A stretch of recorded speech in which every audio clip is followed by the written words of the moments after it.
vas a grabar, Sí, Javier? está saliendo. Sí, queda grabado esto. Hola a todos y todas. Ediciones Escaparate le da la bienvenida a esta actividad virtual de presentación del libro La memoria tenaz, luchas políticas y sociales de los pobladores de La Victoria y Villa Francia entre 1955 y 2019 de la colección Historia Vital. Mi nombre es Javier González, historiador, eh, y estaré a cargo de la moderación de esta actividad. En esta ocasión nos acompañan Freddy Urbano, que están viendo ahí en pantalla, Freddy Urbano Astorga, que es autor del libro, y tres comentaristas: David Spener, que también está ahí en pantalla, Carlos Durán y Jaime Donoso Espinosa, que nos van a acompañar hoy en esta tarde, que acá en Concepción es una tarde lluviosa. No sé ahí en sus localidades, porque los panelistas acá no están en Concepción, así que tenemos distintos tipos de clima. La modalidad, se las voy a comentar, consiste en que cada uno de los comentaristas realice una presentación eh, de unos 10 a 15 minutos. Ahí cada uno irá viendo a medida que avance la presentación de esta actividad. Y yo estaría ahí también cronometrando y avisando también en su debido momento para finalmente dar paso a unas reflexiones que puede aquí entregar el autor, que en este caso es Freddy. Para quienes nos están viendo por nuestra señal de Facebook, les comento que pueden ir dejando sus comentarios o preguntas en el chat, las que al final de la actividad van a ser leídas y planteadas en este panel. También les pido que puedan agregar a esas preguntas, que pueden especificar a quienes van a estar dirigidas. Pueden ser al autor o también le pueden hacer preguntas también aquí a los comentaristas. Entonces es necesario que puedan ahí explicitar a quienes van a estar dirigidas estas preguntas. Algunos avisos: que nuestras redes sociales son las siguientes. Nos van a encontrar como Ediciones Escaparates tanto en Facebook como también en Instagram, y además también en nuestro canal de YouTube, a donde estamos subiendo todas estas presentaciones de libros. Si bien estas quedan guardadas dentro de nuestro fanpage de Ediciones Escaparate, pero también van a encontrar entre hoy día a la noche o mañana temprano esta misma presentación en nuestro canal de YouTube para que puedan socializar. Eh, si desean también adquirir un ejemplar de este libro escrito por Freddy, pueden escribir al siguiente correo, que es edicionesescaparate1@gmail.com. edicionesescaparate1@gmail.com. Escriben a ese correo y pueden adquirir algún ejemplar del libro escrito por el autor que hoy día estamos presentando. Y sin nada más que agregar, vamos a dar comienzo a la actividad, y nuestro primer invitado es David Spener. Voy a leer aquí una pequeña semblanza. Él, si quiere, también puede presentar, ampliar esta semblanza si él lo desea. Pero David Spener es profesor de Sociología y Antropología en Trinity University en San Antonio, Texas, Estados Unidos. Es autor de numerosos artículos y varios libros sobre temas latinoamericanos, incluyendo Canto Unido, Un Encuentro Americano, Los Tiempos y las Canciones de Violeta Parra, Woody Guthrie, Víctor Jara y Phil Och. Espero haberlo dicho bien. De Ediciones Radio Universidad de Chile, publicado en el año 2019. También otra de sus publicaciones: No nos moverán, biografía de una canción de lucha, publicado el año 2017 con editorial LOM. Otro es Canto de las Estrellas, un homenaje a Víctor Jara, escrito con Moisés Chaparro y José Cebes, escrito el año 2013 por Seibo Ediciones. Y también Clandestine Crossing, espero también decirlo bien, mi inglés que se pueda entender, Migrants and Coyotes on the Texas, México, del año 2009 por Cornell University Press.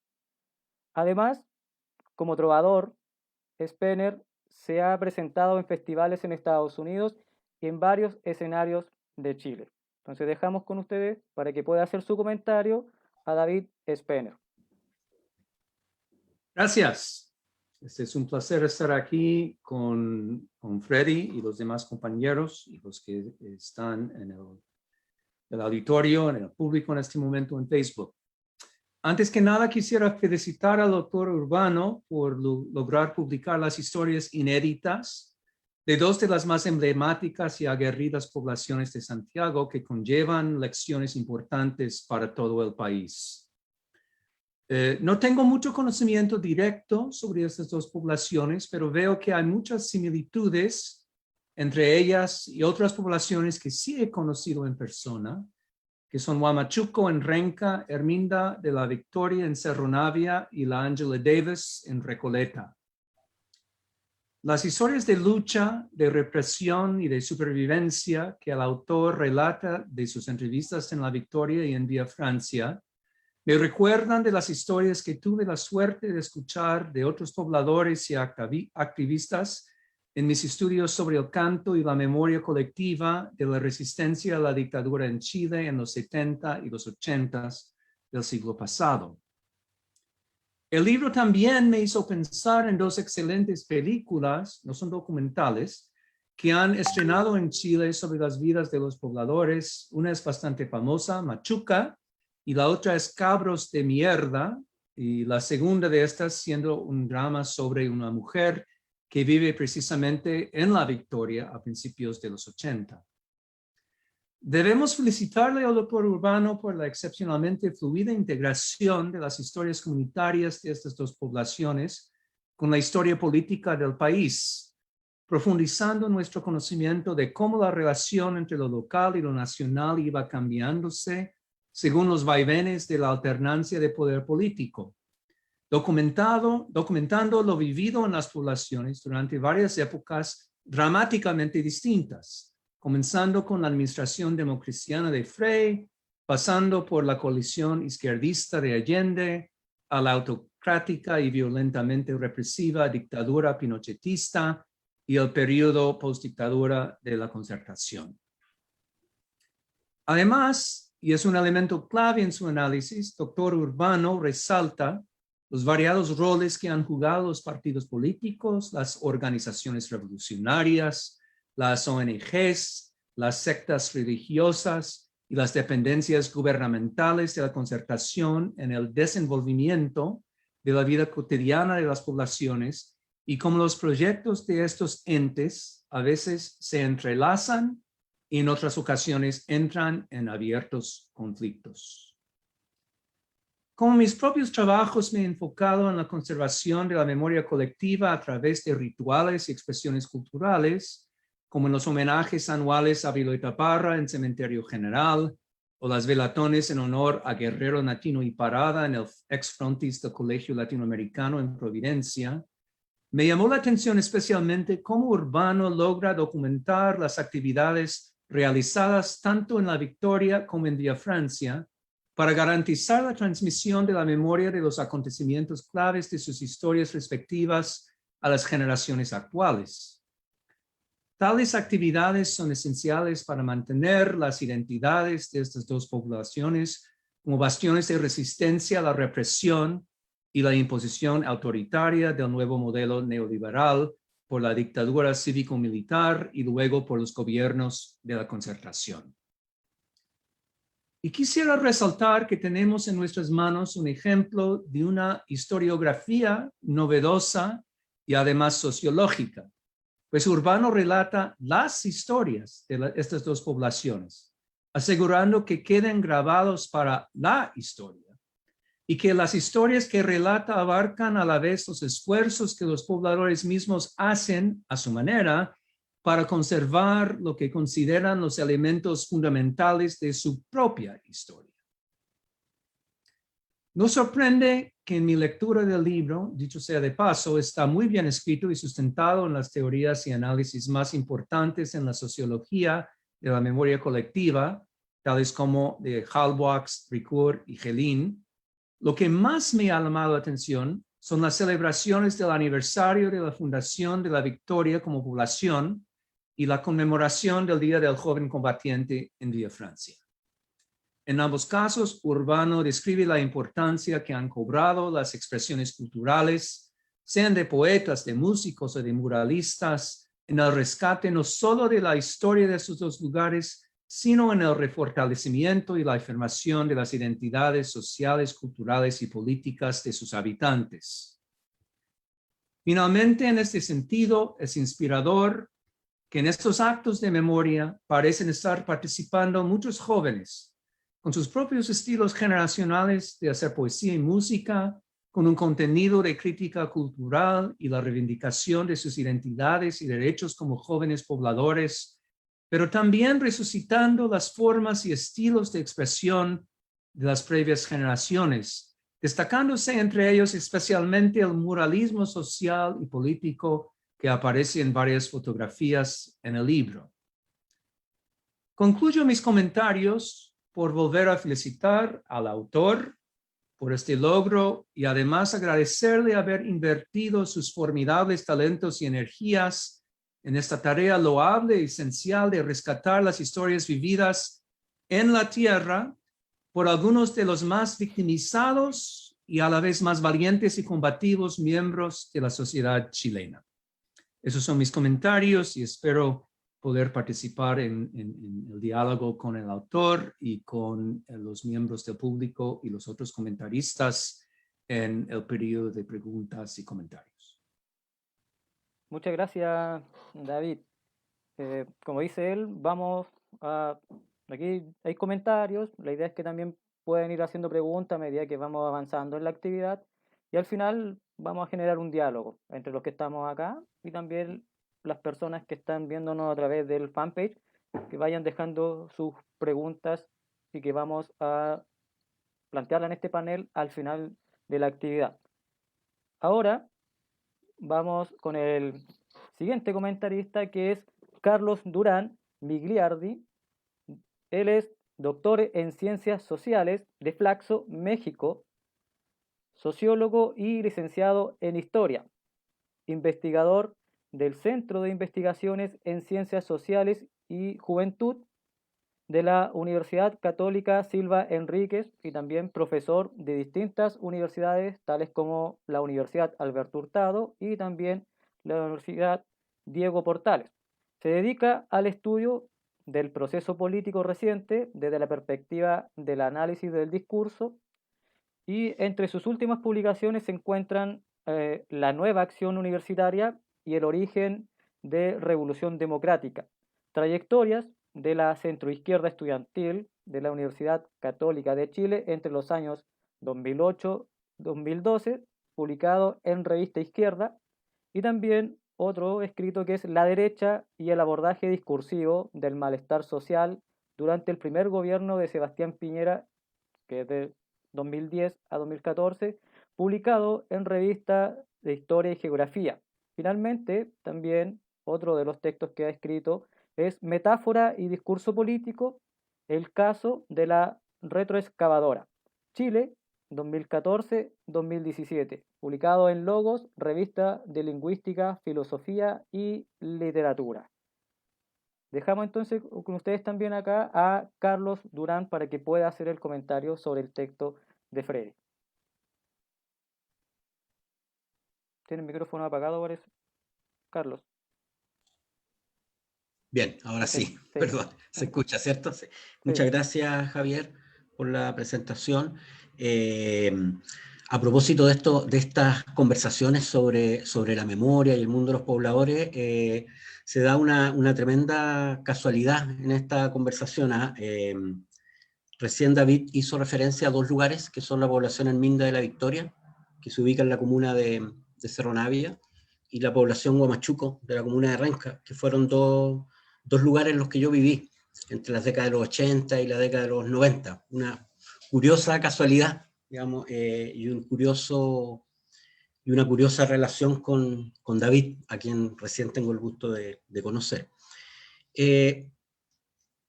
Ya pasando al texto, yo debo decir primero que nada, y sin ninguna falsa alabanza que el libro de Freire, un libro que me dio mucho gusto leer, que me encantó y que también me hizo tener un viaje por la memoria, por mi memoria personal, por los lugares en los cuales transité durante mi infancia y durante mi juventud, así que es un libro muy, muy significativo. Yo creo que sin lugar a duda a los lectores y lectoras futuras les va a ser de un gran impacto en términos intelectuales y en términos emocionales. Y quiero agradecer mucho este libro también porque nosotros estamos en un tiempo telúrico, de mucho movimiento, de mucho acontecimiento, a partir de los eventos del 18 de octubre, en donde suelen abundar los profetas que anuncian bombásticas premoniciones sobre el futuro, ¿no? En estos tiempos de incertidumbre y acontecimientos, y juegan a ser analistas y profetas, digamos, de lo que nos habría de ocurrir en un tiempo más. Y el ejercicio de Freddy yo creo que es un ejercicio muy valioso, porque es un ejercicio que abandona las profecías y se ubica en el lugar de la arqueología, buscando, tras las ruinas de nuestro presente, buscar aquellas grandes edificaciones que explican gran parte de aquello que está ocurriendo hoy día.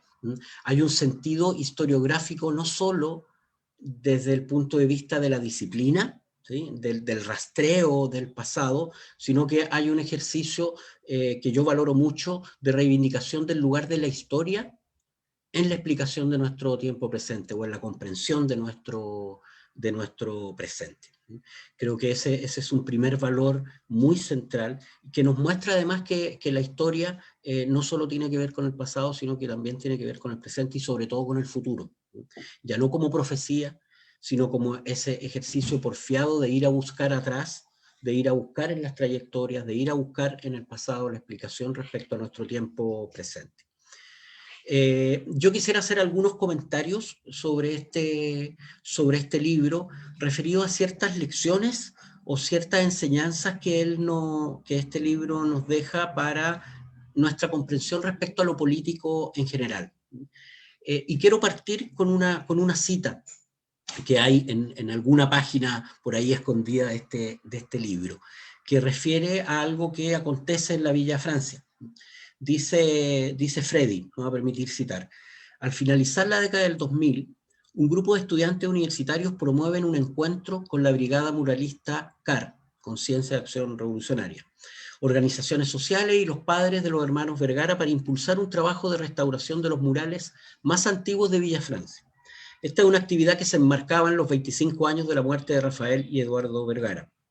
La idea de restaurar aquellos murales pintados en la década de los 80 era una oportunidad también de recobrar esa otra memoria visual que estaba en muchas paredes de la población y que habían sufrido el desgaste del tiempo. Para el muralismo, el territorio constituye un lugar para conectar a los pobladores con la historia, y sus paredes son aquellas hojas en blanco que deben ser escritas con la letra del pueblo. Creo que esta referencia, que es muy bonita y está plagada de este tipo de referencias, la lectura del libro, nos muestra muchas cosas acerca de el cómo comprender la práctica política. Yo creo que este es uno de los valores del libro, y quiero enunciar muy brevemente tres de esas cuestiones que se muestran en este relato, que es un relato de la práctica política de una población de Santiago de Chile. El primero es el del relevamiento de la comprensión de la práctica política como un acto de memoria también, ¿sí? Como un acto que mira para atrás y que no solo tiene que ver con la actividad presentista de quien está construyendo una determinada realidad en el tiempo presente. La práctica política también es un acto de memoria, y yo creo que eso está muy bien relatado en el texto de Freddy. Lo segundo, que creo que también es muy importante, es que la práctica política habita lenguajes diversos. Normalmente nosotros nos hemos acostumbrado a pensar que la práctica política habita el lugar del poder, habita el lugar de la estrategia, habita el lugar del cálculo, habita el lugar, ¿cierto?, de las máscaras y las retóricas, ¿sí? O de las retóricas en su mal sentido, ¿sí? Como arte del engaño y no como arte de la persuasión. Y lo que se nos muestra en este trabajo es que también hay otras prácticas, también hay otros lenguajes que están presentes en la práctica política. El lenguaje del arte, sin ir más lejos, el lenguaje de la brocha, el lenguaje de la conversación con los vecinos, el lenguaje del día a día y de la práctica cotidiana de construir comunidad. Yo creo que eso está también muy presente en este relato. Y lo tercero, respecto a la práctica política, que también a mí me llamó mucho la atención en la forma en cómo vívidamente se representaba, es esta comprensión de la práctica política como una acción cotidiana y comunitaria. ¿Sí? La práctica política no solo tiene que ver, no solo puede ser el despliegue profesionalizado de una práctica articulada en torno a objetivos claros, específicos y rotundos, sino que también es una acción cotidiana que, como dicen algunos por ahí, a veces tiene un objetivo muy pequeñito, que es mantener el lugar, o mantener la dignidad, o mantener la idea de un nosotros en tiempos duros. Es lo que pasó, por ejemplo, con esa práctica política subterránea, oculta, que no se podía ver en tiempos de la dictadura, en los tiempos más oscuros de la dictadura durante la década de los 70, o aquella práctica política que también era invisible, que estaba de cierta manera aplastada por la imagen del consumo de droga, ¿sí? y de la desarticulación, ¿sí? de las comunidades de Villa Francia y la población de La Victoria en la década de los 90. Ahí también había una práctica política silenciosa, pero absolutamente valiosa en términos de proponerse la mantención de un lugar de dignidad que luego explica en gran medida lo que ocurre en nuestra actualidad política. Eso respecto a la práctica política. Y quiero terminar destacando también tres aspectos más generales respecto al aporte que yo considero tiene este libro. Lo primero, una cuestión que pudiera ser bastante obvia, pero que no lo es para nada. Este es un libro que me impactó mucho, y debo decir que me sorprendió porque cuando vi el título del libro, vi el tema, pensé que iba a ir por un lado distinto al que finalmente fue, y que David recién lo mencionó al pasar. Es un libro que entiende la relación entre la política institucional y la política de los pobladores. Uno podría decir la relación entre la política a secas, la política del Estado, la política de los partidos, etcétera, etcétera, y aquella política más subterránea, que en términos de la teoría política se distingue entre lo que pudiéramos llamar la política y lo político, que entiende esta relación no como una relación de oposición binaria, como suele hacerse, estas relaciones que a veces nos conducen al esencialismo, de suponer que hay una política auténtica y una política inauténtica.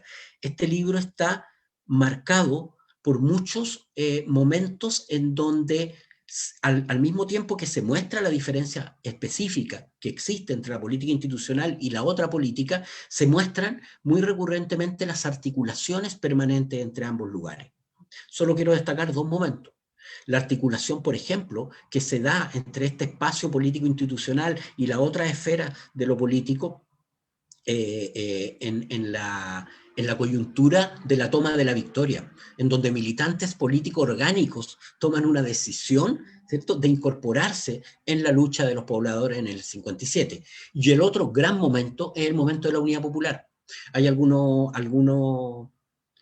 apartados del libro en donde Freddy muestra, me recuerdo casi textual la referencia respecto a esto, muestra cómo los pobladores de ambos lugares, de la Villa Francia y de la Victoria, consideraban al gobierno de la Unidad Popular como el gobierno propio, ¿sí? Como un gobierno de ellos, como un gobierno de los pobladores, no como un gobierno para los pobladores. Y en ese sentido lo que hay ahí es una articulación. Es una articulación de estas dos esferas de lo político que normalmente suelen verse como separadas, ¿sí? Lo segundo que creo es que el libro logra muy bien es mostrar con total claridad la forma en que la acción política es una cuestión de visibilidades.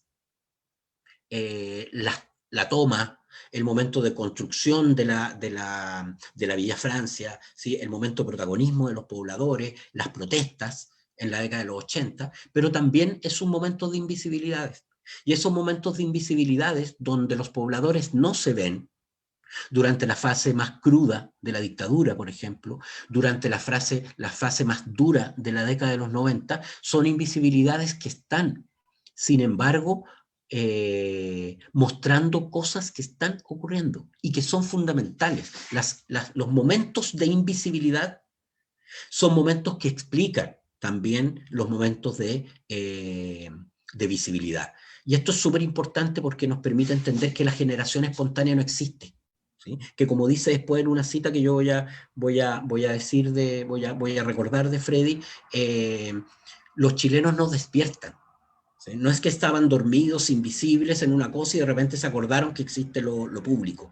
Los y las pobladores han estado presentes, solo que de una manera distinta. Y esto nos implica subrayar mucho, que toda lucha presente está construida siempre sobre las huellas y los trazos del pasado. Quiero leer sobre esto una referencia que hace Freddy. Dice, a nuestro juicio, los pobladores, a propósito del 18 de octubre, no cambiaron, ni menos aún despertaron. Simplemente el estallido social fue una ventana para aparecer, asomarse y mostrarse. El 18 de octubre del 2019 fue un momento histórico que abrió nuevamente la oportunidad de revelar aquellas labores y trabajos que cotidianamente sus pobladores realizaron y aún realizan, más allá de la exclusión y el olvido al que han sido relegados en estos años. El factor de una memoria viva y transmitida por sus pobladores más antiguos ha entregado cierta inmunidad social a estas poblaciones, la cual ha permitido conservar sus prácticas sociales y basadas en la organización, la solidaridad vecinal y la lucha social y política.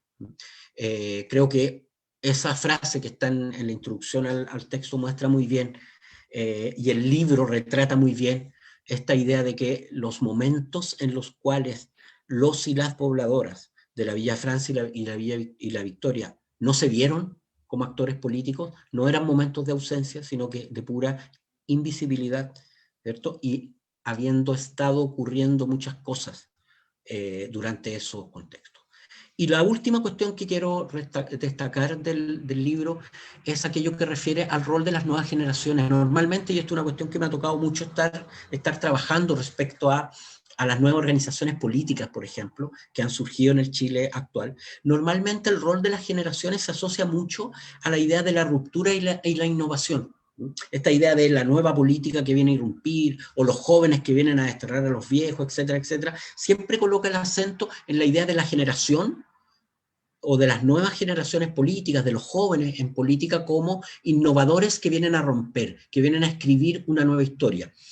Creo que la referencia que hicimos hace poco a la reescritura de los murales de la década de los 80 muestra con mucha claridad que las generaciones políticas, que los y las jóvenes no solo vienen con un ánimo de ruptura, sino que también viene esta voluntad, ¿cierto?, de ser continuadores de una lucha, de una historia, porque finalmente esa lucha, esa historia es algo así como la gasolina identitaria que permite a los y las jóvenes instalarse con fuerza como actores del presente. Sin ese pasado, yo estoy muy, muy seguro de que no hay generación política que pueda brindarnos ninguna novedad.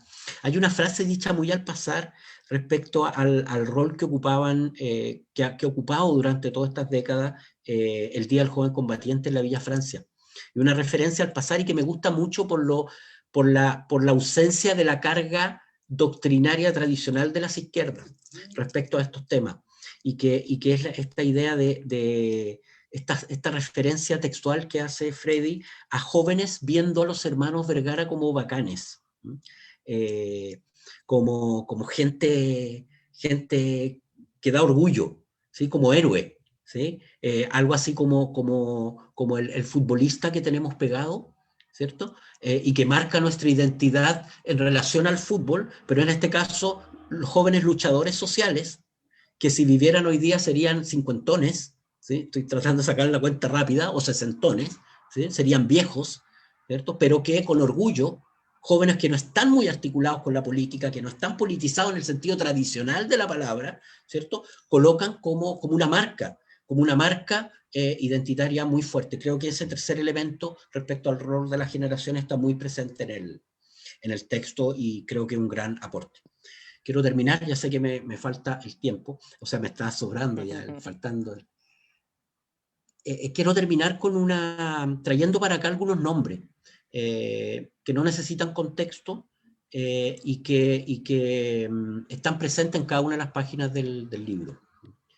Clara Cantero, Víctor Hugo Morales, Andrés Yarlán, Luisa Barca, Pedro Marín, Andrés Fuente, Miguel Zavala, Eduardo Vergara, Samuel Ponce, Hernán Barrales, Boris Vera, Cecilia Piña, Rafael Vergara, Luis Alberto Silva.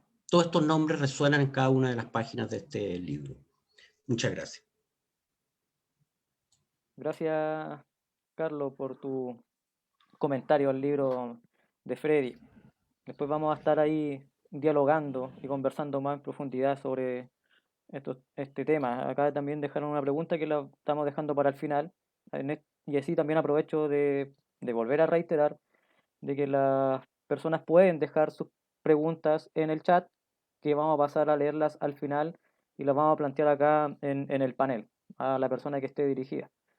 Y para continuar, es el turno de Jaime Donoso Espinosa, quien es sociólogo de la Universidad Arcis, doctor por la Universidad de Pittsburgh y actualmente es profesor en el Departamento de Filosofía de la Universidad Metropolitana de Ciencias de la Educación, de la UNCE.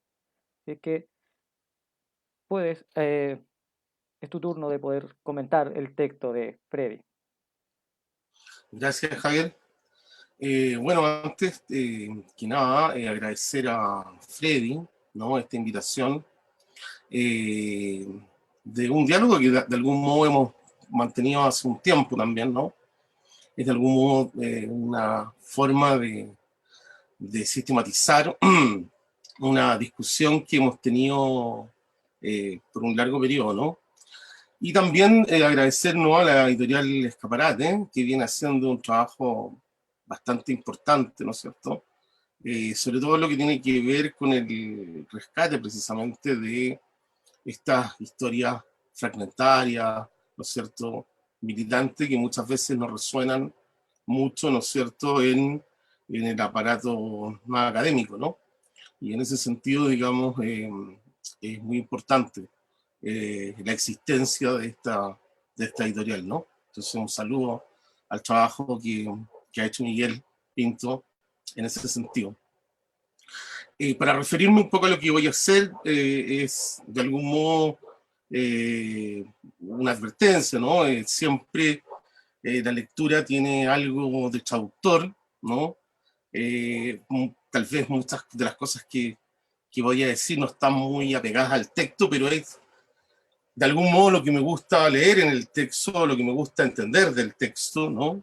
En ese sentido, la lectura está obviamente impulsada por un deseo que es un deseo que no deja de ser mío, y también un deseo que viene y me trasciende, ¿no? Y por lo tanto, por así decirlo, hay una lectura en mucho sentido a contrapelo, o tal vez recuperando los lugares o intentando acercarme a lugares fragmentarios, particular, por así decirlo, una lectura de algún modo que recupera cierto, por así decirlo, deseo no declarado, digamos, que hay en el texto. Lo primero que me interesa hacer es, digamos, de algún modo hacer algunas distinciones como para entrar al texto propiamente tal. Voy a leer, digamos, un poco, y a la medida en que avance voy a ver si puedo llegar leyendo hasta el final, si no voy a resumir, ¿no?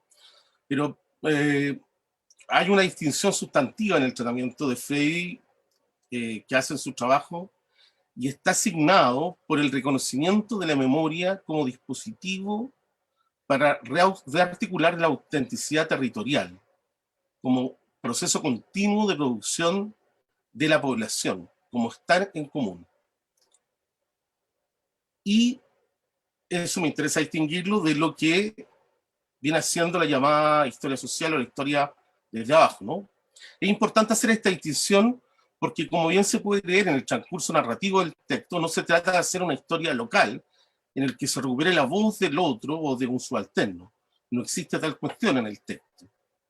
También se distingue de otras construcciones, sobre todo de aquellas que se sustentan en la teoría de la acción colectiva, no es una historia del movimiento social poblacional, ¿no?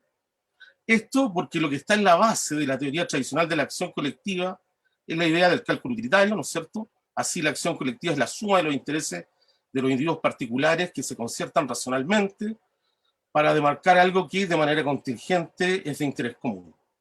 Tampoco se aleja sustantivamente el texto de esa reconstrucción, ¿no? Desde la perspectiva de Freddy Urbano, el surgimiento de las organizaciones poblacionales que él describe está la organización de la necesidad en demanda y en voluntad de producción. Por lo tanto, lo que la población, ¿no? La población, la construcción de ella, articula no es solo una demanda, sino que también un relato común, un discurso, por así decirlo, un saber que se impone o se erige frente al Estado. Y ese relato, interiormente en la población, es percibido como un relato fundador del mundo, como un proceso de producción de sentido.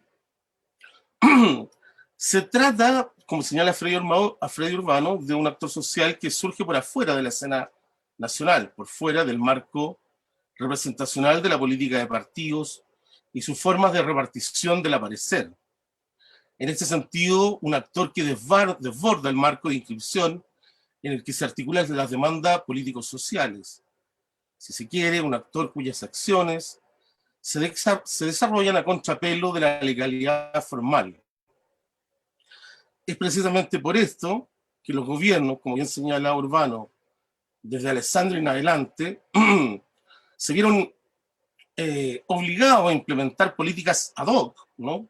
Políticas sociales ad hoc, para incorporarlo como actor, o más bien hacer de sus demandas algo legible y a al mismo tiempo, ¿no? Debilitar su fuerza insurreccional, ¿no? Un poco eso, recalcar ese momento, ¿no es cierto?, que llega hasta Allende. Carlos señalaba eso de manera muy precisa, ¿no?, de cómo el movimiento poblacional en Allende es un movimiento apropiativo, ¿no?, que hace del gobierno efectivamente de Allende como algo de ello, pero que también distinto del Estado, ¿no? Y eso me parece interesante. Por lo tanto, no se trata de hacer una historia de los pobladores en general, de aquellos que poblan las poblaciones, ¿no?, de aquellos que viven en poblaciones de las miles que hay, ¿no es cierto?, en Santiago. Se trata de pobladores de territorios específicos, circunscritos a placas específicas de la ciudad, que componen una imagen de ella. Hablamos de producción de territorio, de sus políticas de autopercibirse, de autorrepresentarse y, ante todo, de imaginarse. Al respecto, y a propósito del San Juan de la Guada, territorio que el libro documenta extensamente, me voy a permitir leer un texto, una pequeña cita de Pedro Lemebel, ¿no? Dice Lemebel, refiriéndose al San Juan de la Guada: florecían entre las basuras las precarias casuchas que recibieron el nombre de callampas por la instantánea forma de tomarse un sitio clandestino en el opaco lodazal de la patria. Una imagen no representacional, no figural de las poblaciones, sino más bien la descripción de su dinámica, de sus movimientos anímicos que se desplazan en su interior exterior. Se trata de un movimiento, de una dinámica inestable, donde se figura una fugacidad, movimientos terrestres, producción de territorios, ¿no? Otra cita de Lemebel al respecto: la fachada entumida de mi casa tenía cara de casa, por lo menos desde el callejón parecía casa, con su ventana y su puerta, que al abrirla mostraba un escampado. No tenía pieza, solamente el fondo abierto del eriazo, donde el viento frío del amanecer entraba y salía como Pedro por su casa, ¿no? Se trata de ese momento que, ahí voy a hacer otra cita, ¿no? Que Frei también escribe en otro momento de su escritura, que es en la crónica de la Bienal del maestro Waldo, ¿no? Esa creatividad, esa posibilidad de hacer territorio en la imaginación popular, ¿no? Por lo tanto, se trata, ¿no es cierto?, la lucha de los pobladores, la que se quiere escribir aquí, ¿no?, por significar su inscripción en la dinámica de la ciudad y de la poli, por establecer mecanismos de producción de su aparecer que contesten o resignifiquen las imágenes que han producido los medios de comunicación sobre ellos, como territorios de violencia y de fragmentación social, por insubordinarse a la organización discursiva de las políticas sociales del nuevo Estado social que los convierte en territorios de vulnerabilidad, dejándolos desprovistos de herramientas para defenderse de los embates policiantes que los subordinan y los someten como materia inerte, sin vida, vidas suprimidas, aprisionadas en categorías espurias, sin capacidad de producción social. El aparato categorial que construye la transición intentó someter el territorio degradándolo como demanda, como estratos de población que se construyen estadísticamente de acuerdo a las carencias del grupo familiar, ya no de los pobladores. Por eso la crisis, sobre todo las crisis que vienen ahora, ¿no?, desestabiliza estas categorías y abre una apertura en el universo gramatical de esa otra lengua, de la lengua del pueblo. Por lo tanto, es interesante leer el poblamiento y el despoblamiento que produce la dictadura como una política del abandono, un abandono al bando del discurso securitario, discurso securitario que es más dominio narco-paramilitar, que mina las posibilidades de desplazamiento del pueblo. Por eso, la apuesta del libro puede ser leída como un instrumento detonante o gatillante que hace del ejercicio memorial un acto de impugnación del presentismo neoliberal que hace de la realidad de las poblaciones un territorio sin ley, abandonadas a las sobrerepresentaciones de los discursos amarillos de la televisión y de la crónica roja de la prensa. Sin embargo, el texto deja ver cierta habilidad de los pobladores para producir una arquitectura social, puentes, túneles, pasajes hacia un futuro no inscrito en la dialéctica de la desgracia, salir de esa determinación estructural a la que lo condena la marginalidad, una arquitectura de la desinscripción del marco de referencia que impone la economía del subdesarrollo. Voy a ver algo, se me ha secado la boca. Si la vida social moderna, la promesa de habitar las estructuras que componen los distintos edificios sociales, territoriales, la industria, el hospital, la escuela, ¿cómo imaginar, cómo componer el diagrama en el cual hacer vivir una forma de vida que está excluida de esas formaciones arquitectónicas?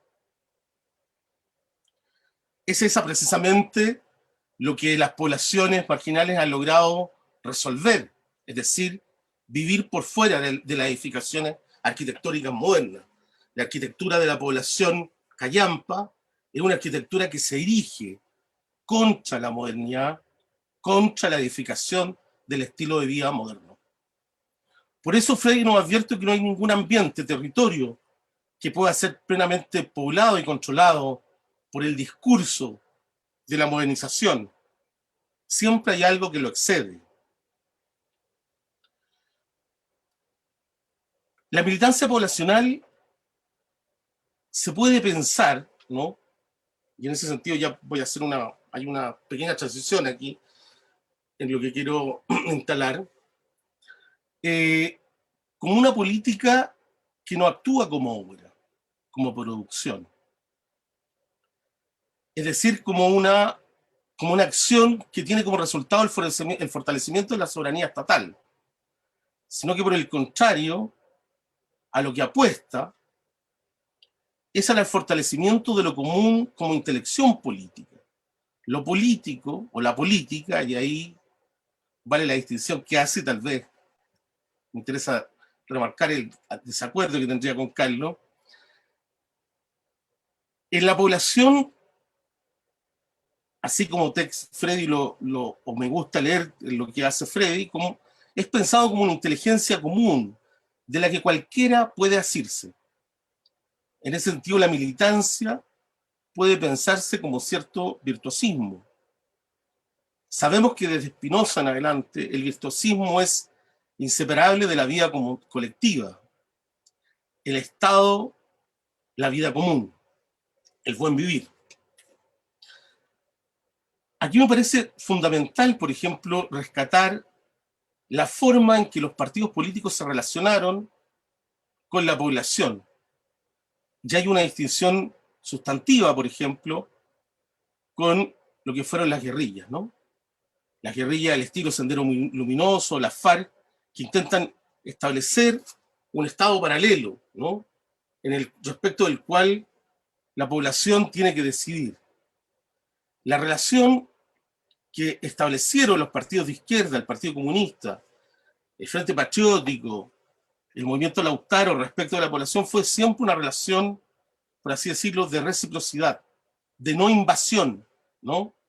En el cual siempre se respetó, por así decirlo, la soberanía de lo poblacional. No se trató de tomarse un territorio, ¿no? Se trató de convivir en él, ¿no?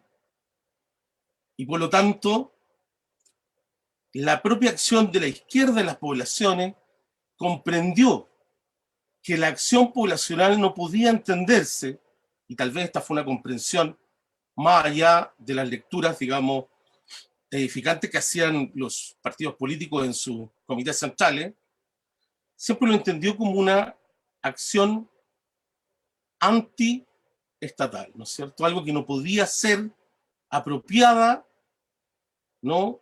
Y traducido en política soberana. Otra forma que me parece importante destacar en el texto de Freddy y que tiene una mención, aunque una mención menor, es el tipo de acción de las recuperaciones, ¿no? Que realizaron algunos grupos en el contexto de la dictadura, ¿no? Tipo de acciones armadas o tipo de propaganda armada, ¿no? Como acciones de recuperación del ánimo, como interrupción precisamente de el robo pulsional que hace el aparato del entretenimiento, ¿no es cierto?, al hacer aparecer esta especie de heroicidad local que muestra a la población una especie de simulacro de Robin Hood, que hace, ¿no es cierto?, que quita al rico y reparte entre los pobres. Una simulación del Hollywood, por así decirlo, en la propaganda armada, y por lo tanto una alternativa y una interrupción de la política de la comunicación como una política de afecto, donde todos participaron y donde todos de algún modo celebraron en esa acción común ese acto de apropiación pequeño, no edificante, que simplemente mostraba la posibilidad de mostrarle al Estado que no tenía la capacidad de gobernarlo todo. No quiero excederme, estoy diciendo demasiado, ¿no? Bueno, voy a dejarlo ahí porque si no nos vamos a quedar sin tiempo. La última cuestión que me gustaría señalar, así, pero solo para la discusión, es una distinción que yo veo que hay en el texto de Frey entre izquierda, en la izquierda, sobre todo la izquierda académica, entre una izquierda inhibida y una izquierda deseante, pero eso lo podemos hablar más allá. Muchas gracias, disculpen que me haya excedido tanto en el tiempo. Muchas gracias a todos por haberme escuchado.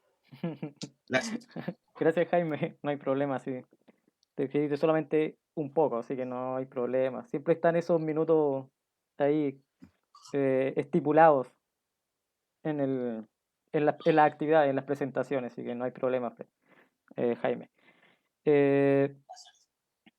Ahora, para finalizar y para después dar el paso a las preguntas, que acá han dejado algunas preguntas planteadas y para que se puedan resolver acá en la actividad y en este panel, vamos a dejar a Freddy Urbano Astorga, que es el autor del libro. Él es sociólogo, profesor de la Universidad Academia de Humanismo Cristiano y que ha escrito algunos libros que vamos a mencionar acá, que es, por ejemplo, el libro titulado En plena calle, que es del año 2003 con Ediciones Escaparate. También El puño fragmentado, del 2008, con la misma editorial. Crónicas militantes populares, del 2017, también con la misma editorial, Ediciones Escaparate. Y también el texto Los jóvenes, la política y el espacio público, del año 2006, en conjunto con Pedro Rosas Aravena y Rodrigo Mundaca Gómez, de Ediciones Escaparate. Freddy, tu turno. Gracias. Bueno, yo solamente quisiera dar los agradecimientos, ¿no? Porque no sé si quizá en una conversación más adelante podemos intercambiar y madurar cosas que están en la propia escritura y en el propio texto que acabo de publicar. Yo solamente quisiera señalar el deseo por el cual yo escribí el texto, ¿no? Que tiene que ver un poco con lo que dejó deslizar un poco Carlos Durán en su cariñoso comentario, ¿no? de este texto, y que también nos hermana, ¿o no? Nos familiariza quizás nuestra propia historia, que es también la historia de Jaime, ¿no? Jaime, un habitante de la Villa Sur, ¿no? Más que la Villa Sur, de la población Dávila, ¿no? Y yo, un habitante de Los Sierra, ¿no? De esa zona que llegaba al final, ahí cuando Américo Vespucio era una avenida de tierra, ¿no? Con su puente no terminado, ¿no? Que cruzaba la línea férrea. Y por tanto, ¿por qué me señalo esto? Porque quizá a lo mejor puede ser que cuando uno quiere escribir algo, cuando uno desea emprender un proyecto, también en esos proyectos hay de repente deseos no realizados o secretos no confesados, ¿no? En los 80, yo, un habitante en esa zona más del sur, ¿no? De Los Sierra, miraba y observaba con mucha admiración el trabajo de la población La Victoria y de Villa Francia, ¿no? En los 80 eran barrios que otros pobladores, otros habitantes de otras zonas mirábamos con mucha expectación, pero también con mucha admiración por su nivel de organización, por su trabajo político, por su propia valentía, ¿o no?, para enfrentarse a la represión de la época. Y quizás, a lo mejor yo siempre tuve el deseo, ¿no?, no confesado, de escribir algo sobre aquellos lugares que yo conservaba cierta admiración y la sigo conservando, ¿no? Entonces ahí hay como un poco un deseo, ¿no?, de materializar esa escritura. Bueno, ese deseo realmente se pudo dar porque tuve la oportunidad de tener una estancia, ¿o no?, un espacio que me abrió la Universidad de Buenos Aires para que yo pudiera tener la paciencia, la tranquilidad, el acompañamiento para que yo pudiera llevar a cabo esta escritura esta escritura deseada, ¿o no?, este trabajo que estaba ahí en mi memoria ahí no madurada. Y bueno, la Universidad Buenos Aires como ciudad, Argentina como país, ¿o no?, y la Universidad de Buenos Aires como un lugar, fueron para mí un espacio privilegiado y muy motivante para poder realizar este trabajo, ¿no?, y el acompañamiento. Y en ese acompañamiento, la primera persona que yo tengo que agradecer y con el cual cultivo hoy día una amistad muy fructífera, ¿o no?, es con Emilio Krenzel, ¿no?, un académico, un profesor de la universidad dedicado a los temas de memoria y que supo tenerme paciencia y supo estimularme, ¿no? Para que yo pudiera profundizar y pudiera meterme ya más bien en este otro enfoque, ¿no? Desde la investigación, en estos espacios que más bien cruzaban mi emocionalidad más que si ustedes quieren, mi interés disciplinario, ¿no? Y por tanto yo ahí, a Emilio en particular, ¿no? Emilio Krenzel, y a la Universidad de Buenos Aires en general, les debo mi gratitud, un poco están reflejados en este texto. El segundo, agradecer a los amigos y compañeros tanto de La Victoria y Villa Francia. Son muchos los que me ayudaron y me apoyaron y me apañaron en este tipo de trabajo, ¿no? Me recuerdo de Esteban, ¿no? De Sergio Esteban, que trabaja hasta el día de hoy en los comedores solidarios y en los desayunos solidarios de La Victoria, que está cotidianamente ahí trabajando con mucha fuerza, con mucho estímulo para mantener los trabajos solidarios. Fue una persona muy cariñosa y muy generosa en abrirme su espacio, en abrirme su conversación, y bueno, yo le debo una eterna gratitud, digamos, a Sergio Esteban, como también a Jennifer Echeverría en la Villa Francia, a Fernando Cornejo en particular, que fue un chico muy especial que me introdujo en el mundo del rap, un mundo de la música de la cual yo no estaba muy habituado, porque yo más bien soy ochentero, ¿no? Como los que estamos acá, y él me abrió estas nuevas vertientes musicales que eran muy interesantes, me permitió conocer otro tipo de aspectos que salieran, si ustedes quieren, de la dureza de la disciplina como la sociología u otra, y me permitiera incursionar en toda esta expresión, ¿no? Y quizás mucha gente más, ¿o no? El propio conocimiento del padre Mariano Puga, con el cual tuve la oportunidad de conversar un par de veces, ¿no? Bueno, y muchos más, ¿no? Que son gente muy relevante. Bueno, y hay otros tipos de amigos que me ayudaron, como Daniela Badani, que me ayudaron mucho a conseguir datos, el trabajo de archivo. Ricardo Pérez también, un chico que me entregó muchos datos sobre Villa Francia, que me servían mucho, que eran muy valiosos para mí en ese momento. Bueno, a toda esa gente yo le debo mucho, ¿no? Y yo que más bien esa era mi intervención, un poco agradecer. Y un poco dedicar este trabajo quizás a mi madre, ¿no? Que es una persona importante, y bueno, y a Tali, mi pareja, que también es importante. Eso. Gracias, Freddy. Entonces, ya finalizado toda esta primera parte, que es del comentario de tanto de las personas invitadas por Freddy y también del mismo autor, vamos a dar paso aquí a algunas preguntas que han dejado. Voy a leer, a ver si estas dos preguntas están para el profesor Durán, dicen acá. Y acá acaba de llegar otra, dice, ya, voy a leer estas dos primero, que es de Robert Molina, que dice, profesor Durán, dice, fue estudiante suyo en el doctorado de Prospal, dice, de la UARCIS, en el seminario Movimientos Sociales y Protestas Políticas. Dice, mi pregunta es, ¿qué impacto ve usted de los movimientos sociales que dan lugar a la Villa Francia y la Victoria en el contexto de la realidad social y política del Chile de hoy? No sé si quieres responder al tiro esa pregunta o porque hay otra para ti. O te la leo la segunda también. No, mejor dale con las dos. Ya.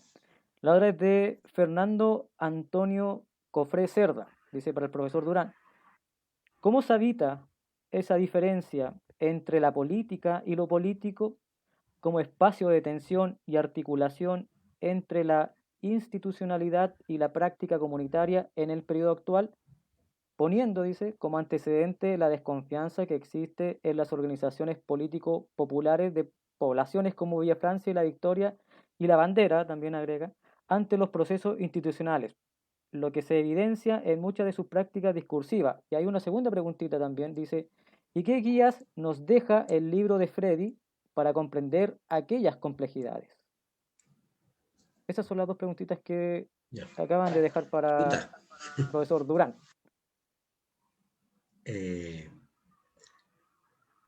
no quiero así como apropiarme de la presentación. Quiero ser bien breve. Respecto a lo primero, yo creo que tal y como quise exponer, todos aquellos momentos de intensidad acontecimental de la protesta social, de movimientos sociales, de expresiones populares que emergen y que salen, y se hacen visibles, tan sorpresivamente para muchos, como en el caso del 18 de octubre, ¿cierto? Y esta famosa frase del "no lo vimos venir",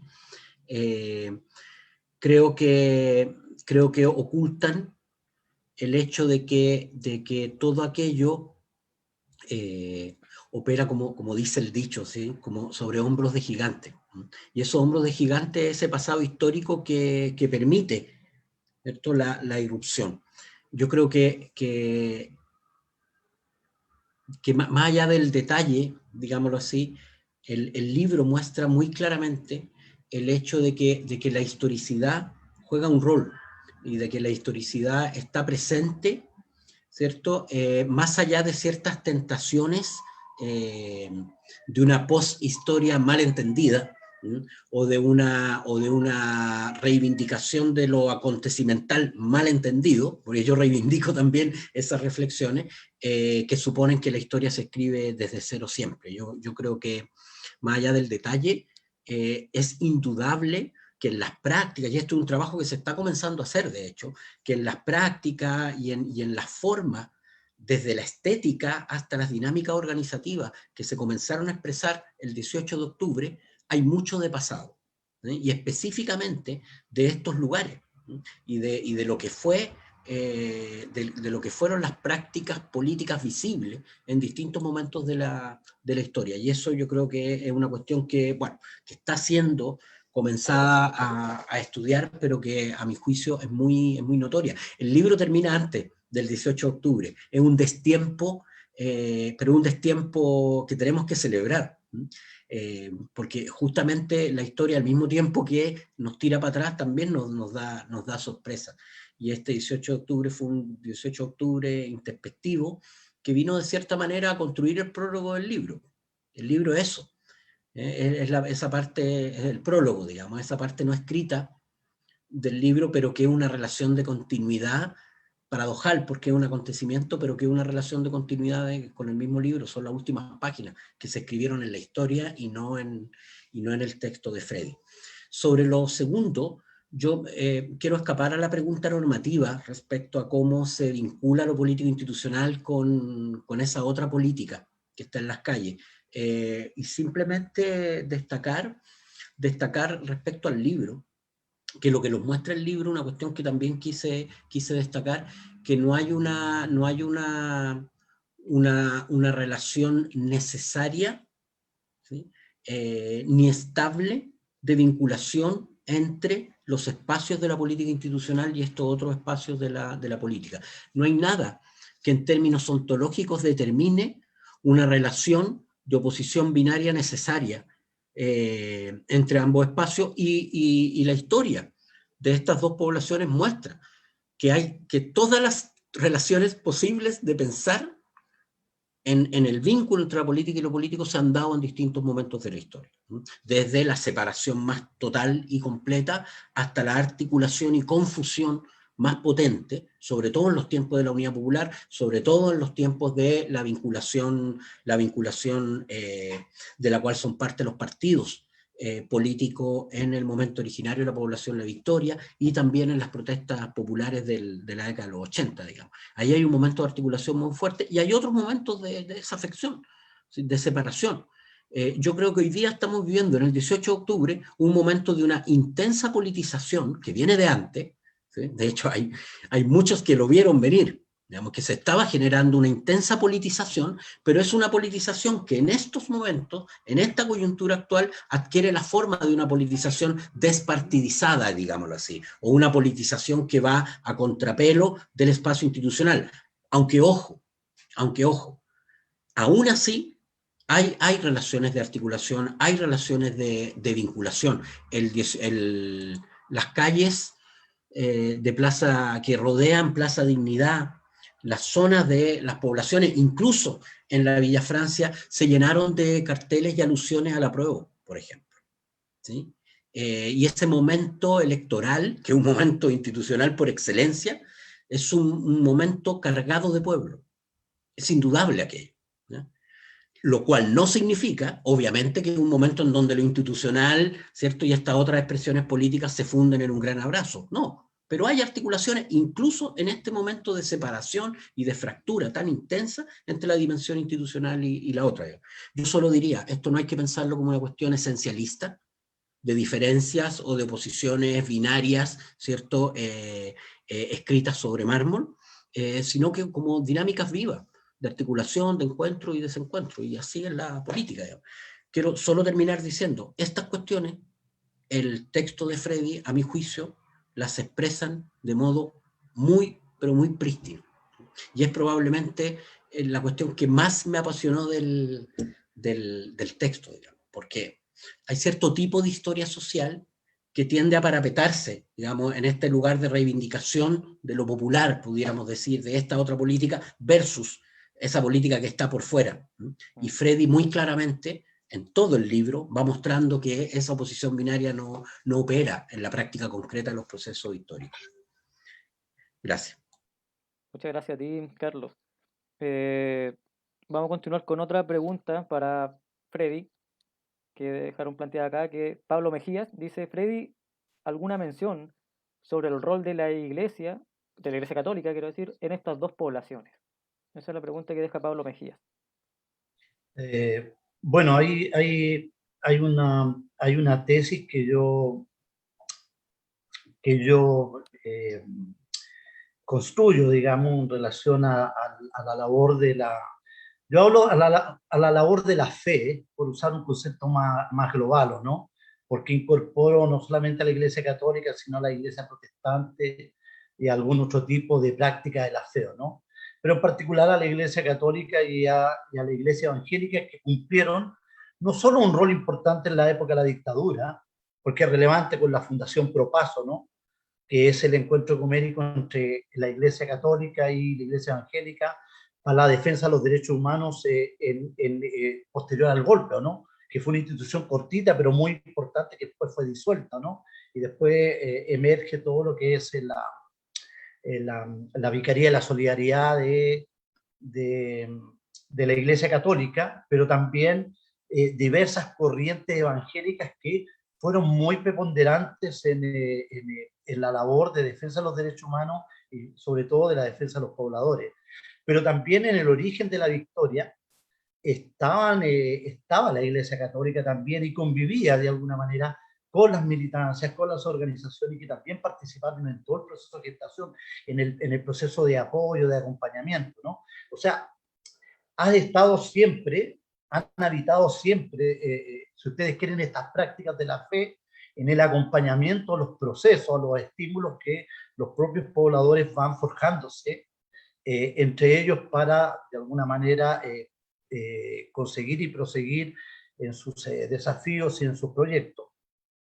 Ahora hay una cosa que es bien interesante: el quiebre más duro, más fuerte, se da paradojalmente con la denominada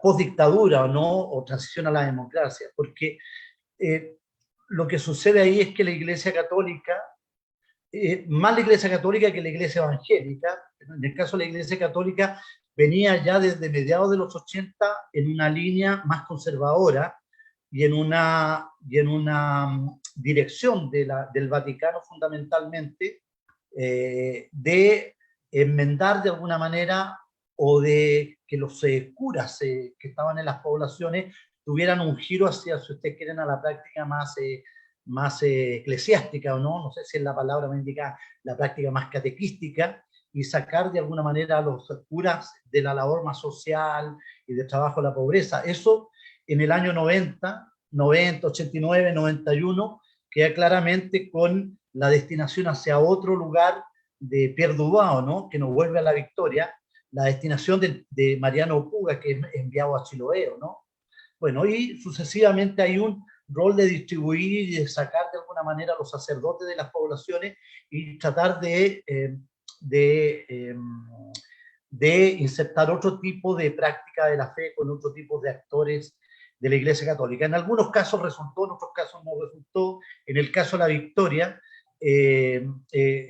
los sacerdotes que intentaron implementar la política del Vaticano se vieron de alguna manera, no sé si la palabra es forzado, ¿no? Una suerte de forzamiento voluntario, a volver a las prácticas que los pobladores tenían y a las que estaban acostumbrados. Por tanto, se producían procesos de mixtura en los 90 y en el caso de Villa Francia, que tenía la comunidad Cristo Liberador, que se había fundado casi a la par con la fundación de la Villa Francia, proseguía con su labor, pero también esto muy a cuenta de los propios pobladores de Villa Francia y fundamentalmente por la labor de la familia Vergara, ¿no? Que tiene una labor muy importante y es muy simbólica para la población, en la unión, si ustedes quieren, a propósito de esto, entre política y feo, ¿no? Que está ahí muy viva y siempre ha estado muy vivo. Otra cosa es el tema evangélico, ¿no? Hay un dato que, desde mi punto de vista, no sé si estará muy estudiado, por lo menos yo lo desconozco, que en el año 84-85 la dictadura hace penetrar a través de los medios de comunicación, fundamentalmente el Canal Nacional, que recordar que en los 80 había 3 canales, ¿no? 3 o 4, ¿no? Estaba el Canal 7, el Canal de la Universidad de Chile, el Canal de la Universidad Católica, el Canal de Valparaíso, ¿no? Y a través del Canal Nacional la dictadura empieza a difundir un poco, si ustedes quieren, las corrientes evangélicas fatistas, ¿no? Fundamentalmente Jimmy Stewart, que eso ya era un giro institucional a disputarle cierto campo de disputa en el campo de las poblaciones a las religiones evangélicas, ¿o no? A la profesión de la fe más protestante. Y ahí habían organizaciones muy importantes. En el caso más nacional estaba FASECO, ¿no? Que todavía sigue siendo una institución muy relevante. En el caso del mundo de las poblaciones habían muchas, innumerables organizaciones de origen evangélico que tenían actividades muy potentes de acompañamiento a los pobladores en tipos de actividades sociales. Solo me recuerdo una de las que a mí me parecía muy significativa, que era CEPADRO, ¿no? Servicio Evangélico para el Desarrollo, ¿no? Que era una institución muy potente que estaba fundamentalmente en la zona sur. Entonces, por tanto, el tema de las iglesias es un tema muy potente. Y de alguna manera, el debilitamiento, si ustedes quieren, el giro que establece esta práctica de la fe en el acompañamiento de los proyectos de los pobladores es un actor fundamentalmente en este debilitamiento, ¿no? Porque yo lo sostengo en la introducción. Para mí, la desarticulación no se da por el abandono del Estado, un poco algo de lo que deja traducir un poco Carlos, ¿no? El debilitamiento no se da vía del abandono del Estado, como lo describe muy bien Luis Huacán cuando estudia las comunidades de negro en Estados Unidos. No es un abandono, es un abandono de baja intensidad porque es, de alguna manera, el giro de la iglesia que pierde fuerza en las poblaciones, el cambio en la matriz de financiamiento de las ONG, que hasta las fines de los 80 eran ONG fundamentalmente, no solamente que recibían financiamiento externo, sino que también sus funcionarios de las ONG tenían un rol horizontal en la relación con los pobladores, por tanto eran profesionales con compromiso político. Y el giro también es muy radical ahí, porque en los 90 se pasa de ese funcionario o militante con compromiso político que es parte de la ONG a una suerte de voluntariado, por usar un concepto un poco laxo, ¿no?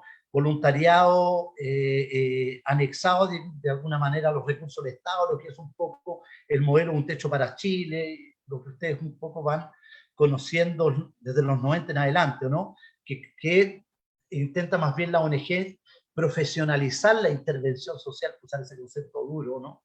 Medio complejo, no medio problemático, ¿no? Intervenir profesionalmente y sacar un poco esta matriz de relación que tenían las ONG. Y en el caso de las militancias, no es que las militancias desaparezcan, las militancias nunca desaparecen. están siempre hay que, por lo menos yo que me he dedicado a los temas de militancia, se puede disolver cualquier cosa, incluso la gente puede dejar de militar, pero lo que es muy difícil de diluir es la inscripción de sentido que las personas tienen, ¿no? Cuando toman una opción, ¿o no? Yo conozco muchos amigos que fueron de una inscripción y después fueron de otra, pero siguieron pensando en la antigua, ¿no? O sus prácticas a veces emergen naturalmente, aunque no lo quieran, ¿no? Las personas tienen una inscripción de sentido, ¿no? Por el cual de alguna manera depositaron sus sentidos, sus luchas políticas y todos sus procesos. Yo creo que eso sobrevive. Lo que sucede ahí, yo diría que son dos cosas. Uno, que hay una migración militante más profesional o más externa a las poblaciones que se va de las poblaciones, ¿no? Porque de alguna manera se desvanece esta idea de que para hacer carrera en los partidos políticos se necesita ir a vivir a una población, o que para adquirir prestigio en las lógicas internas partidarias se requería tener un trabajo social genuino, ¿no? En los sectores populares, ¿no? Bueno, eso en los 90 de alguna manera se diluye un poco, pero se diluye en base un poco a esa dinámica, ¿no? Ahora, las propias militancias de los sectores populares no es que se van, nunca se van, de alguna manera. Lo que puede suceder ahí es un concepto medio complejo también, quizás mutan, ¿o no? Hay un poco de mutación, si ustedes quieren, pero no hay abandono literalmente, no es que se vayan, digamos. Mutan en la forma en cómo practicaban la política, imaginaban la voluntad, si quieren decirlo de esa manera, a cómo se va dando los 90, ¿no? Eso. Gracias, Freddy. Mira, acá justo cuando estabas conversando, dice una persona, Kiko G, dice, ambas poblaciones son un ejemplo de la organización social en la concreción de un objeto básico como es la vivienda. Yo te quería hacer una pregunta también, en base como relación a lo que comentario que hizo esta persona, es que si tú pudieses como mencionar algunos hitos o algunos hechos coyunturales que hayan tenido estas poblaciones, estas dos poblaciones, hitos coyunturales o hechos coyunturales en el tema de lucha política y lucha social, que es el tema que trata tu libro, entendiendo de que es una larga historia de casi 70 años de las dos poblaciones, desde 1955 a 2019, y que tiene bastantes tipos de generaciones que pasaron por dentro de la población. Entonces me gustaría que pudiesen mencionar quizás alguno de estos hitos que tú hayas rescatado incluso de los trabajos presenciales con el territorio a través de los trabajos de memoria. Entonces estos hitos o hechos coyunturales de las poblaciones. O sea, yo más que destacarte hitos, porque desde 1955 el periodo que a mí me interesó trabajar, hay variada bibliografía, ¿no? Que aborda determinados tipos de época. Y no soy yo la persona de alguna manera que pone en evidencia eso. O sea, hay muchos textos, por ejemplo, hay textos maravillosos como los que reunió Julio Pinto sobre cuando hicimos historia, ¿no? Que son textos bien interesantes, muy extractivos, donde se destacan muchos hitos, los trabajos de Mario Garcés, un trabajo valiosísimo, un poco olvidado, medio escondido, de Vicente Espinosa, Historia de los pobres de la ciudad, ¿no? Donde ahí se destacan, yo te lo menciono más desde el ámbito de la bibliografía, más que desde el ámbito específico, porque me cuesta a mí pensar que hay un hito. Quizá en mi derivación de repente lo trágico sale más a la vista, ¿no? Es muy conmovedor la muerte de los hermanos Vergara, ¿no? Pero también es conmovedor la muerte de los pobladores a mediados de los 85 en La Victoria, ¿no? Entonces, el listado de desaparecidos que tienen las poblaciones es muy fuerte, ¿no? Si nos miráramos desde esa posición. Pero también en la construcción del trabajo me apasionó mucho visibilizar, ¿no? Porque quizá a propósito de este deseo confesado de escribir algo que admiraba mucho en los 80, quizás mi pregunta era más sociológica al inicio y me fui decantando por la historia, ¿no? que la historia me tentó más, me resultó mucho más atractiva. Me parecía la sociología como una disciplina de la cual yo me titulé, pero requería de la historia para este trabajo, era que las preguntas que yo me hacía en términos, o las interrogantes, ¿qué les pasó a estas dos poblaciones emblemáticas, ¿no? En los 90, ¿o no? ¿Es tal la invisibilidad o realmente un poco recogiendo los conceptos de Carlos, ¿no? Hay sacar a la luz esa otra visibilidad, ¿no? Y por tanto, ahí también hay hitos muy importantes de ver el trabajo de los pobladores, el sacrificio, la lucha contra no solamente la invisibilidad, sino la omisión, ¿no? Y también el tratar de persistir en un tipo de trabajo que había sido clave en los 80, pero que no tenía la misma acogida en términos de financiamiento en los 90. Le hace bien, no significa que el Estado no invertía dinero, pero ya invertía dinero en otras áreas, ¿no? En seguridad. Y por tanto, eso era una cosa en que los pobladores y sus organizaciones tenían que batallar y luchar mucho, ¿no? Me impresionó mucho, tanto en la Victoria y en la Villa Francia, y quizá a lo mejor ese es un elemento muy simbólico de lo que hemos presenciado en los últimos años, ¿no? Porque este es un trabajo que se hace entre el 2012 para ir recogiendo hasta el 2015 la cantidad de organizaciones muralistas de mujeres, ¿no? La cantidad de organizaciones de mujeres de las dos poblaciones que tienen una potencia tremenda, ¿no? Quizás no lo quiero decir de manera taxativa, ¿no? Pero que son de alguna manera un poco un anticipo de todo este florecero, ¿no? De los movimientos por la igualdad de género, ¿no? Pero que estaban ahí y que por lo menos para mí eran muy llamativos, ¿o no? Eso no sé qué más podría decir. No, bien, bien. Mira, una pregunta, y esta es la última preguntita que vamos a leer porque ya estamos pronto a terminar. Dice para cualquier persona de los que están presentes, no sé, ahí van a tener que decidir, dice, ¿cómo relacionan la justicia social con la justicia espacial en el contexto de la lucha de los pobladores de La Victoria y Villa Francia? ¿Qué quiere responder Freddy? O alguien, no sé, que quiera... Ahí David.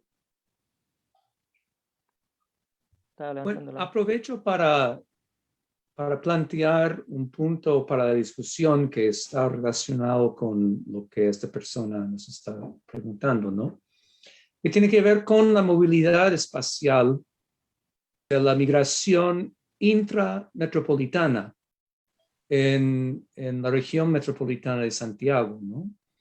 O sea, Freddy, te has dedicado a escribir la historia de dos poblaciones, ¿no? Pero sabemos que hay mucha movilidad, o sea, hay muchas personas que nacieron, bueno, Carlos, tú, por ejemplo, acabas de decir a principios de esta discusión que tú habías vivido en Huamachuco en algún momento de tu vida, pero ya no vives ahí, ¿no?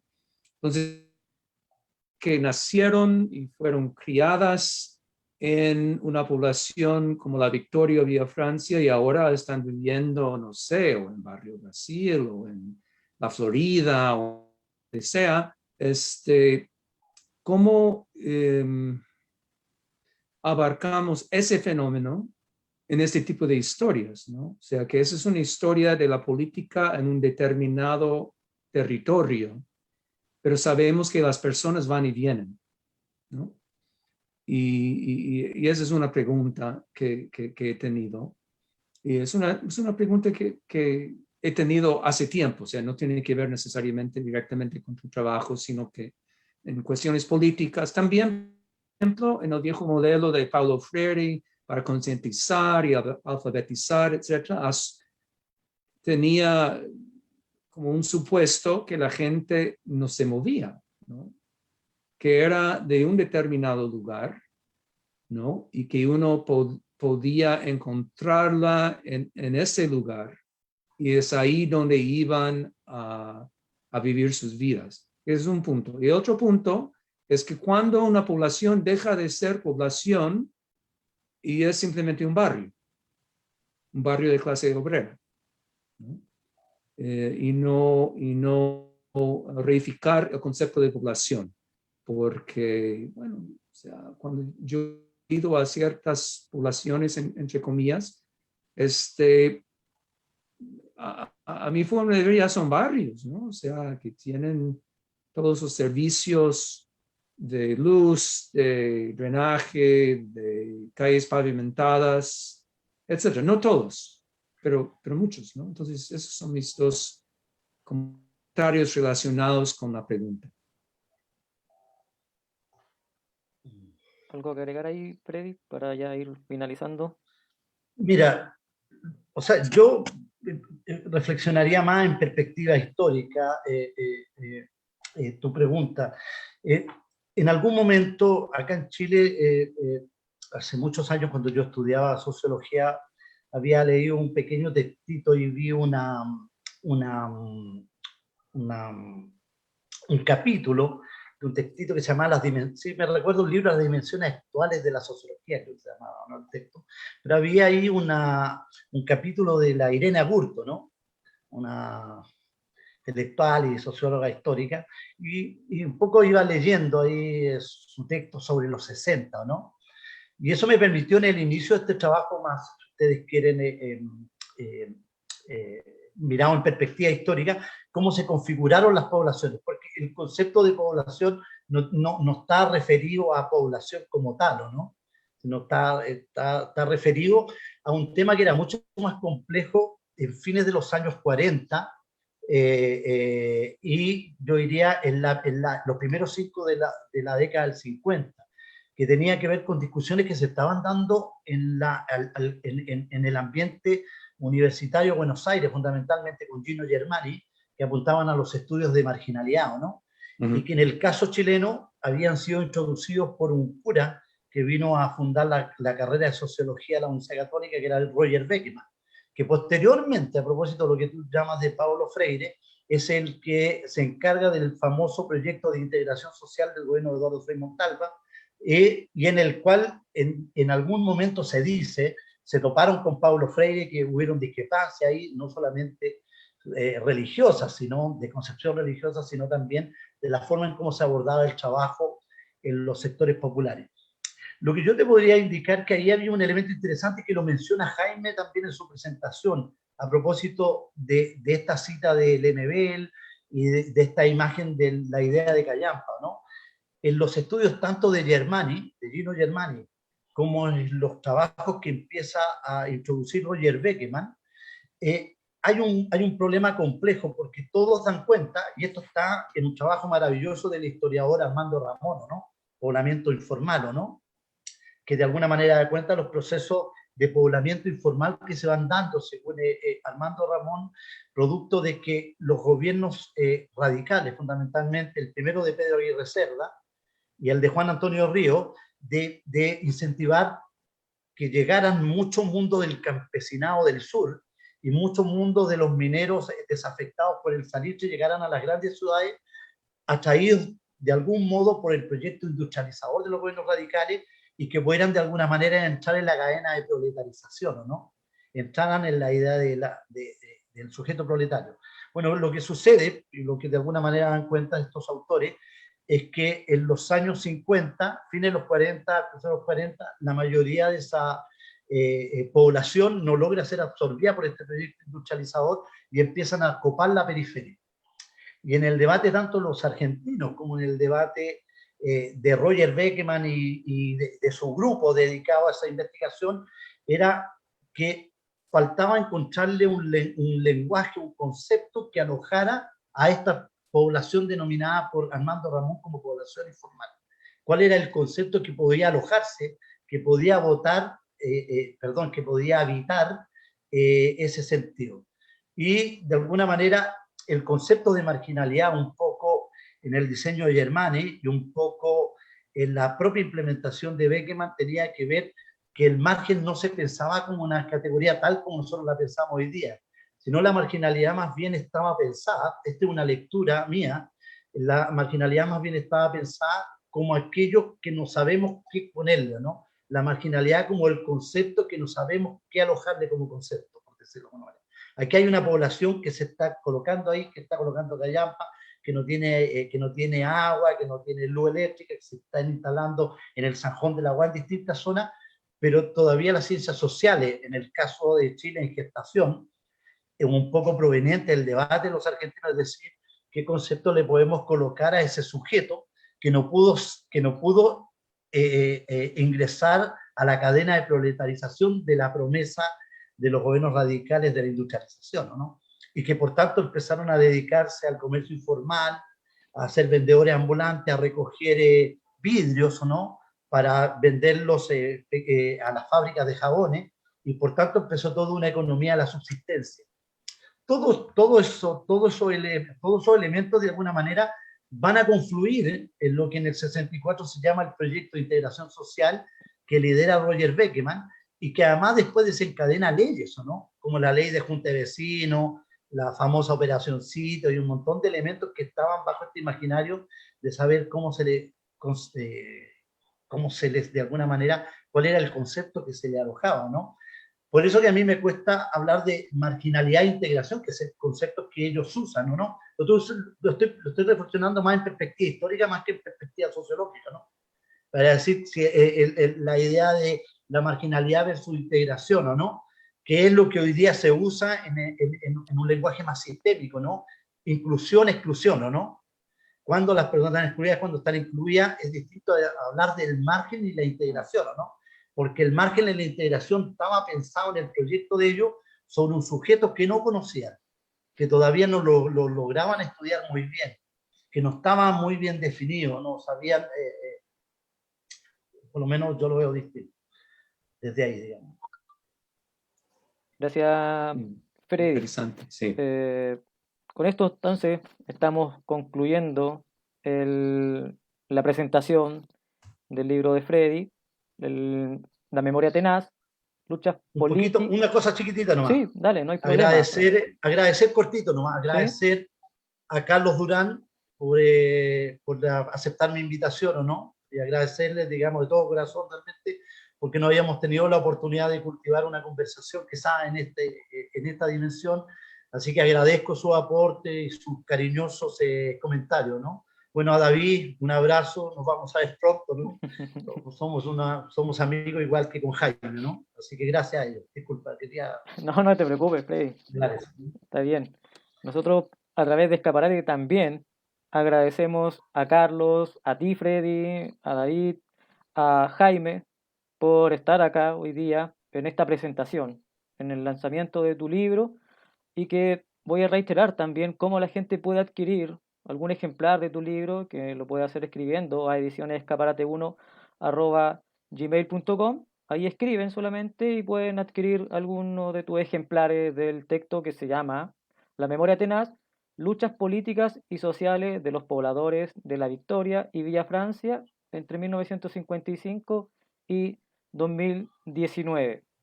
También, para finalizar, invitar que el jueves 10 de junio, a la misma hora de esta presentación, a las 19 horas, vamos a presentar el libro Revolucionarias, Historia y Narrativas de Mujeres Rodriguistas de la autora Tamara Hernández. Vamos a estar presentando ese texto, el día jueves 10 de junio a las 19 horas y va a aparecer dentro de estos días, la próxima semana, el afiche, ya con toda la información de quienes van a comentar el texto y para que se pueda difundir. Así es que reitero los agradecimientos a todos ustedes, también a las personas que nos están viendo, que dejaron muchos comentarios también de felicitaciones, tanto para el panel como para Freddy por su publicación. Y también agradecemos las preguntas que dejaron planteadas en el chat y que pudimos resolver en este panel. Así es que nos despedimos. Nos vemos el jueves 10 en otra transmisión de otro lanzamiento del libro que vamos a estar presentando ese día. Así que hasta pronto. Nos vemos.